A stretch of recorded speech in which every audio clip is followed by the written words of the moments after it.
So ఇక్కడ నిన్నటి question చూసుకున్నట్లయితే ₹600 is divided among A, B and C. ₹40 more than 2/5 of A share, ₹20 more than 2/7 of B share and ₹10 more than 9/17 of C share are equal. Then A share is అన్నాడు అనమాట. So ఇక్కడ మనకేం తెలుసు, వాడు comparison అనేది ఇచ్చాడు అనమాట ABC షేర్కి. అంటే ₹40 plus 2/5 of A share is equal to ₹20 plus 2/7 of B share is equal to 10 plus 9/17 of C share అన్నాడు అనమాట.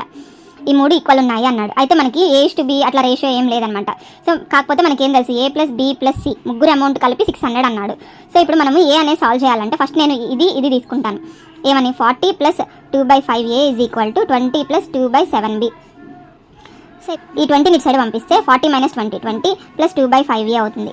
So B is equal to ఈ 7/2ని క్రాస్ మల్టిప్లై చేస్తే ఇలా అవుతుంది అనమాట. 7/2 ఇంటూ 20 ప్లస్ 2/5A.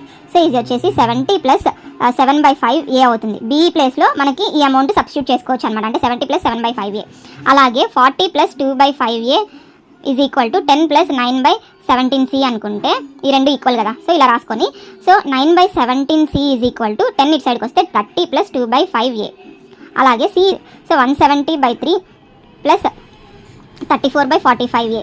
సో అంటే C ప్లేస్లో మనం ఇది సబ్స్టిట్యూట్ చేసుకోవచ్చు అనమాట. సో ఇప్పుడు నేను A plus B plus C is equal to 600. So A plus B ప్లేస్లో 70 plus 7/5A plus 170/3 plus 34/45A is equal to 600 అనుకుంటాను. సో ఇప్పుడు A plus 7/5A plus 34/45A is equal to 600 minus 70 ఈ 70 ఇటు side minus 170/3 45A plus 63A plus 34A/15 is equal to 530 into 3 minus 170. So దీన్ని మొత్తం calculate చేస్తే మనకి 142A is equal to 15 into ఈ amount వచ్చేసి 1590 మైనస్ 170 అనమాట. So 142A is equal to 15 into ఈ వాల్యూ 1420 అవుతుంది.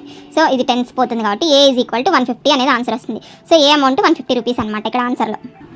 సో ఇక్కడ వాటి క్వశ్చన్ చూసుకున్నట్లయితే Rohit started a business with ₹75,000 and some more months, and after some more months Simran joined him with ₹60,000. If the profit at the end of the year is divided in the ratio 3:1, then after how many months did Simran joins Rohit అన్నాడు అనమాట.